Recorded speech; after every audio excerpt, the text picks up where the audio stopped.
इस वीडियो में 9th 10th और 11th एंड 12th के सेकेंड एनुअल एग्जामिनेशन यानी कि सप्लीमेंट्री एग्ज़ाम 2025 की बात करने लगा हूं। अब मैट्रिक यानी कि 9th 10th के जो सेकेंड एनुअल एग्ज़ाम हैं वो अभी कुछ दिनों में होने वाले हैं। उनकी रोल नंबर स्लिप जारी कर दी गई है, उसके बारे में बात करूंगा। उसके बाद जो 11th एंड 12th जिनका रिज़ल्ट अभी 2 दिन पहले जारी हुआ उनकी रीचेकिंग के हवाले से बात करूंगा, इम्प्रूवमेंट के हवाले से बात करूंगा, सेकेंड एनुअल एग्ज़ाम के बारे में बात करूंगा और सप्लीमेंट्री एग्ज़ाम की जो पॉलिसी है उसके हवाले से बात करूंगा। और जो क्वेश्चंस अभी कुछ दिन पहले आज कल और परसों जो क्वेश्चंस पूछे गए कमेंट बॉक्स में मैं उनका जवाब नहीं दे पाया, लेकिन उन सारी बातों को इस वीडियो में बताने लगा हूं ताकि जो भी आपकी कन्फ्यूजन्स हैं वो सारी दूर हो जाएं। फिर भी अगर आपको इस वीडियो में कुछ समझ नहीं आता या कोई क्वेश्चन आपने पूछना है वो नीचे कमेंट बॉक्स में पूछ सकते हैं, लेकिन सबसे पहले इस वीडियो को देख लें। हो सकता है जो क्वेश्चन आपने पूछना हो वो इस वीडियो में मौजूद हो। सो चलते हैं, बात करते हैं। सबसे पहले 9th और 10th जिनके एग्ज़ाम अभी होने वाले हैं सेकेंड एनुअल एग्ज़ाम उनकी बात कर लेता हूँ। और हाँ, जब पंजाब बोर्ड्स की बात की जाए तो सुबह पंजाब में 9 बोर्ड्स आते हैं। इनमें जो भी आपका बोर्ड है आपको पता चल जाएगा। अब इन 9 बोर्ड्स में Lahore board, Multan board, Rawalpindi board, Sargodha board, Faisalabad board, DG Khan board, Gujranwala board, Sahiwal board और भावलपुर बोर्ड शामिल है। टोटल 9 बोर्ड्स हैं पंजाब के, तो इनकी पॉलिसी भी सेम रहेगी। अब 9th और 10th जिनके पेपर्स अभी कुछ दिनों बाद स्टार्ट होने वाले हैं उनकी रोल नंबर स्लिप जारी कर दी गई है। देखिए, रोल नंबर स्लिप आपके एड्रेस पे नहीं जाएगी, आपको online roll number slip download करना पड़ेगी।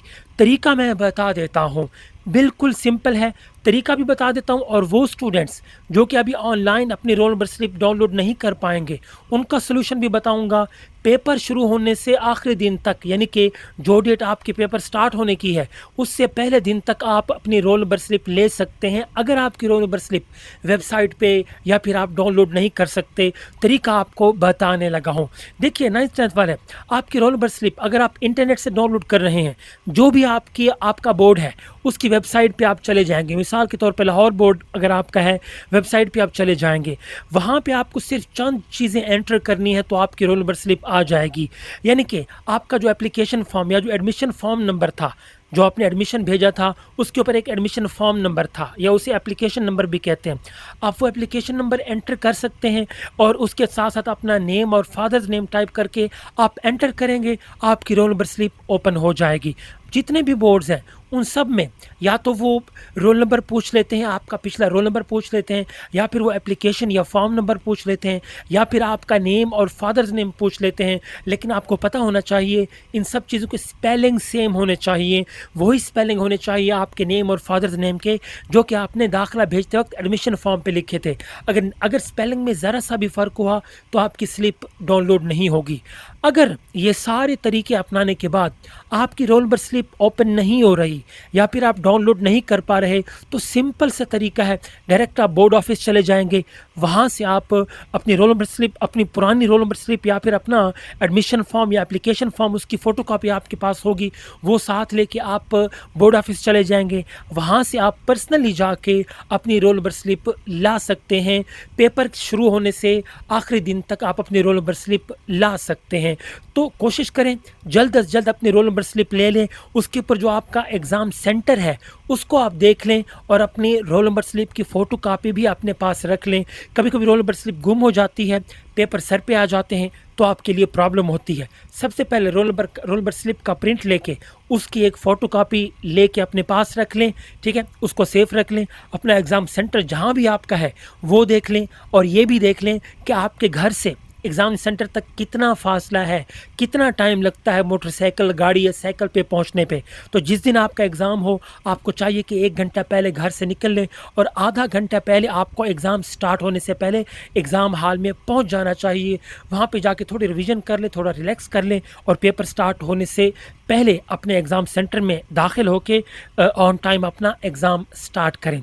तो ये था रोल नंबर स्लिप डाउनलोड करने का तरीका या हासिल करने का तरीका। अगर आपको नहीं समझ में आया कुछ भी सो नीचे कमेंट बॉक्स में आप पूछ सकते हैं। अब आ जाते हैं 11th एंड 12th जिनका अभी एनुअल जो रिज़ल्ट था, फर्स्ट एनुअल एग्ज़ाम रिज़ल्ट अभी 2 दिन पहले जारी हुआ है, 16 या 17 तारीख को।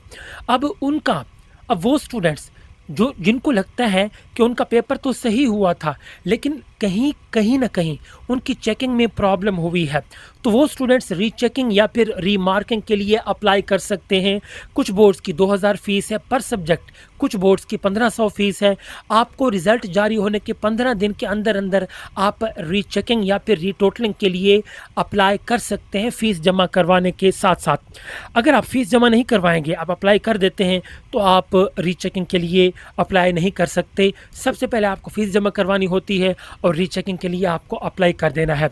अब यहाँ पे मोस्टली स्टूडेंट्स जो रीचेकिंग के लिए अप्लाई करते हैं, उनके मार्क्स में कोई फ़र्क नहीं पड़ता, वही मार्क्स रहते हैं। लेकिन कभी-कभी 2% या फिर 5% कुछ स्टूडेंट्स के अगर मार्क्स कभी-कभी बढ़ जाते हैं, अगर आपके मार्क्स बढ़ जाते हैं, तो आपकी जो भी फ़ीस होगी, वो आपको बोर्ड वापस कर देगा। लेकिन अगर आपके मार्क्स तब्दील नहीं होते, नहीं बढ़ते, तो आपकी फ़ीस आपको वापस नहीं की जाएगी। इसलिए अगर आपको यकीन है कि आपके पेपर की चेकिंग में कहीं न कहीं प्रॉब्लम हुई है और रीचेकिंग के बाद आपके मार्क्स बढ़ सकते हैं, तो आप रीचेकिंग के लिए अप्लाई करें। वरना दूसरा तरीका जो है, आप इम्प्रूवमेंट के लिए अप्लाई कर सकते हैं। अगर आप सारे सब्जेक्ट्स में पास हैं, आपको 4 चांसेस दिए जाएँगे, 4 साल के अंदर-अंदर आप बार-बार इम्प्रूव कर सकते हैं, तब तक जब तक आप अगली क्लास की डिग्री हासिल ना कर लें।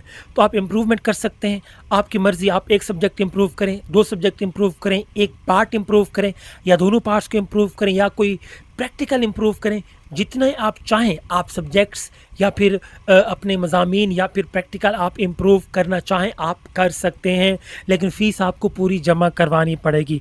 अब यहाँ पर भी स्टूडेंट्स जो गलती करते हैं, वो समझते हैं क्योंकि इम्प्रूवमेंट का एग्ज़ाम है, इसमें लाज़मी तौर पे हमारे मार्क्स बढ़ जाएँगे। ऐसा नहीं है। जितनी आपकी तैयारी होगी, उतने अच्छे आपके मार्क्स आएँगे। अगर आपकी तैयारी नहीं है, तो इम्प्रूवमेंट का एग्ज़ाम देने का कोई फ़ायदा नहीं है।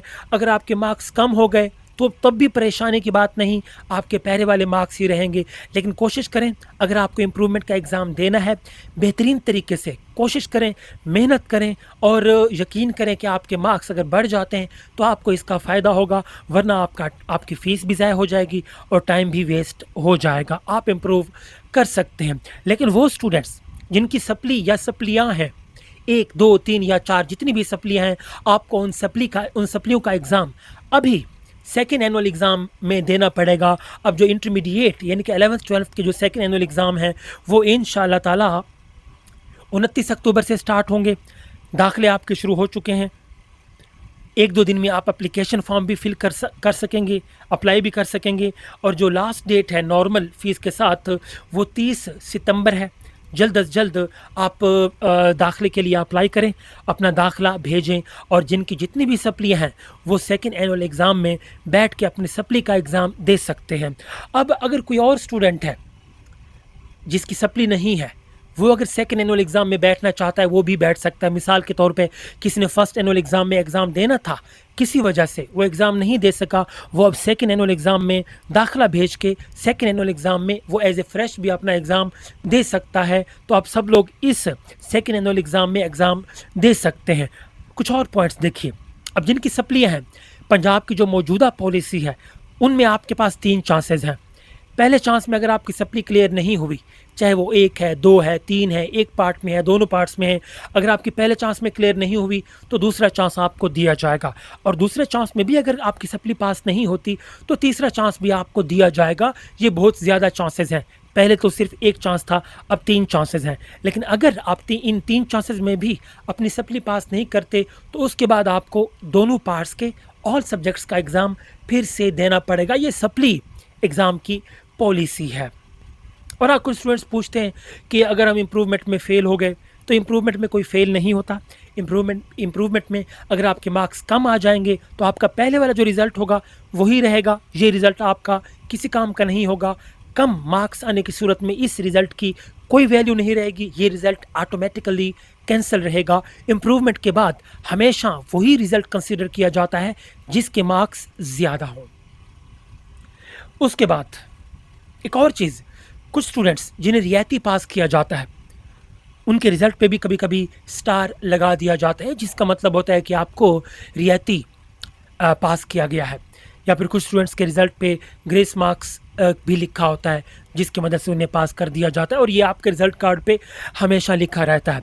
अच्छा नहीं लगता कुछ स्टूडेंट्स को कि भाई रियायती पास किया गया है। तो अगर आप चाहते हैं कि आपका जो भी सब्जेक्ट है जिसमें आपको रियायती पास किया गया है, अगर आप चाहते हैं कि ये जो स्टार है इसे ख़त्म किया जा सके, तो इस सब्जेक्ट को आप दोबारा दे दें। इसका एग्ज़ाम अगले जो एग्ज़ाम अभी आने वाला है, सेकंड एनुअल एग्ज़ाम, इस सब्जेक्ट का आप एग्ज़ाम दोबारा दे दें। इसमें आप ज़्यादा मार्क्स ले लें, वो जो स्टार होगा वो ऑटोमेटिकली ख़त्म कर दिया जाएगा। और मज़ीद अगर आपके ज़हन में कोई भी क्वेश्चन है इस हवाले से तो आप पूछ सकते हैं। इम्प्रूवमेंट की बात भी मैंने कर ली है।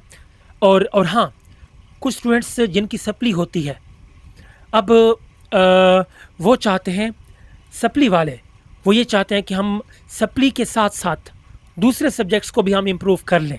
तो मुख्तलिफ बोर्ड्स की पॉलिसी मुख्तलिफ है। तो जिनकी सप्ली है, पंजाब बोर्ड्स की जो मोस्टली बोर्ड्स हैं, उनकी ये सख्ती से पॉलिसी है। वो ये चाहते हैं कि अगर आपकी सप्ली है तो सबसे पहले आप अपनी सप्ली क्लियर करें, सप्ली पास कर लें। उसके बाद जब आपकी सप्ली पास हो जाएगी, आप सारे सब्जेक्ट्स में पास हो जाएंगे, उसके बाद आप इम्प्रूवमेंट का एग्ज़ाम दे सकते हैं। आपको एक इम्प्रूवमेंट के अनलिमिटेड चांसेस दिए जाएंगे। तो मज़ीद अगर आपके ज़हन में कोई भी क्वेश्चन है, नीचे कमेंट बॉक्स आपके लिए दिया हुआ है, आप पूछ सकते हैं। मैं इंशाअल्लाह ताला कोशिश करूँगा कि ऑन टाइम आपके कमेंट्स का रिप्लाई कर सकूँ। पिछले 3 दिन से जो भी कमेंट्स आ रहे हैं मैं रिप्लाई नहीं कर सका, उसके लिए माज़रत। मैंने कमेंट्स देखे हैं जिनसे मैंने ये वीडियो बनाई है, या आपके क्वेश्चंस से ही मैंने ये वीडियो बनाई है, ताकि जो भी क्वेश्चंस आपने पूछे हैं ये वो क्वेश्चंस थे जो कि मोस्टली स्टूडेंट्स ने पूछे हैं। तो उम्मीद है काफ़ी सारे स्टूडेंट्स की जो कन्फ्यूजन होगी वो इस वीडियो से दूर हो चुकी होगी। इस वीडियो को हो सके तो शेयर कर दीजिए, ताकि जो भी स्टूडेंट्स जिनको नहीं पता पॉलिसीज़ के बारे में, वो पॉलिसीज़ के बारे में जान के ऑन टाइम अपने एग्ज़ाम में अपेयर होके पास हो सकें और वो आगे न्यू क्लासेस में एडमिशन ले सकें। Thank you so much.